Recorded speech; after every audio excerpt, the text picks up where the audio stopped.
Welcome back to the Morning Hop with JHop. Please check your email daily for the link to watch the Morning Hop with JHop. As always, scholars, aim higher. Kira Guyette wears many hats on JHop's campus. She's a science teacher, instructional staff developer, and volleyball coach. Recently, she was crowned with a new title, Teacher of the Year. Miss Guyette says she was in absolute shock when she was notified of the achievement when JHop principal Miss Scott entered her classroom with balloons, flowers, and music.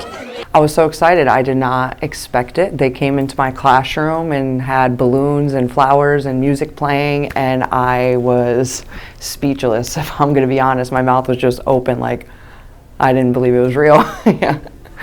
Miss Scott said Miss Guyette, who started teaching at JHop in 2020, was selected based on her hard work and effort, helping Johns Hopkins continue a good learning environment.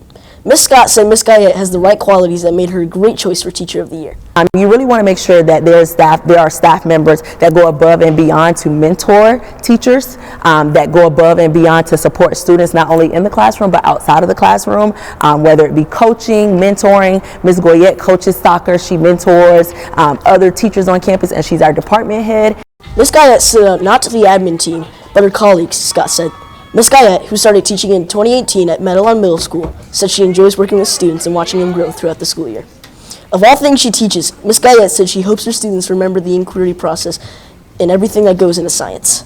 I hope that they remember the whole inquiry process and everything that goes in with science. Like, you can ask a question, you can do research, and you can, make the world's knowledge like a better place because of all the questions that you can ask. I just really hope that they take that inquiry-based learning with them throughout their whole educational career. If you don't want to be fooled by false information on the internet, there's ways to do it through fact-checking. That's the advice Sean Marcus from Poynter Institute MediaWise program told student journalists during a recent visit to Johns Hopkins. MediaWise is an international fact-checking organization for teens to increase their media literacy. Marcus told students that fact-checking is the best way to avoid falling for false information. Marcus said there are a few ways to fact-check information.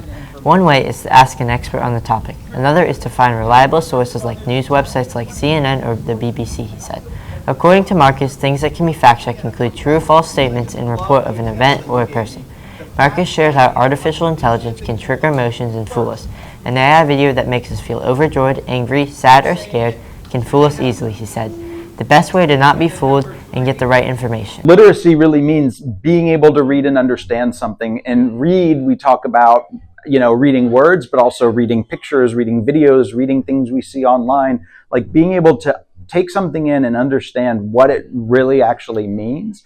And it's so important to us because there is so much information, not just misinformation, not just untrue statements and things like that, but there's just so much information out in the world right now with all of the digital tools that we have to be able to have the skills to sort through it really quickly and really carefully so that we don't get fooled and we don't share false information with people that we care about. In addition to sharing fact-checking tips, Marcus, a former high school journalism teacher, also talked about the importance of media literacy. JHop 6th grade Elijah Ortiz said he learned a lot and that he would like Marcus to return to the class. This week, Floridians experienced an extra hour on Sunday, as well as a blast of cold on Tuesday. Daylight saving time, when clocks advance forward by 1 hour during warmer months and fall back to standard time in the fall, ended on November 2nd, adding 16 minutes to the day. Florida is one of 48 states in Washington, D.C. that observe daylight saving time. The practice allows for more use of natural daylight. Historically, it was initiated to reduce the use of artificial light. Most people experience disrupted sleeping patterns due to the body's internal clock having to adjust to daylight saving time. Floridians also had temperature. The entire country was covered in cold weather, with thermometers in the Bay Area reaching as low as 39 degrees. Warmth returned later in the day, with highs in the low 60s, but plunged again into the 40s later in the evening. The region thawed out once again Wednesday, with highs in the 70s. To celebrate Veterans Day earlier this week, a group of JHop scholars gathered in the courtyard to show their appreciation for those who served. Members of the student government recited the pledge while circled around the American flag. Ms. Newman, the pre-AP history teacher, said student government was asked to represent the student body for the occasion. People are encouraged to celebrate the day and keep those who have served in our hearts. Good Good morning, everybody. Today is Veterans Day, a day to honor all the men and women who have served in our military. Because of their bravery and sacrifice, we get to enjoy the freedoms we have every day, like coming to school, learning, and spending time with friends. If you know a veteran, take a moment to say thank you. Even a simple thank you can mean a lot.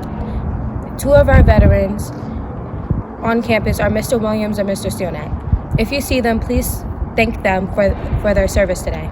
Have a great and happy Veterans Day. Well, that completes our show. I'm Josiah. And I'm Cole. Thanks for watching the Morning Hop at JHop. As always, scholars, Aim higher.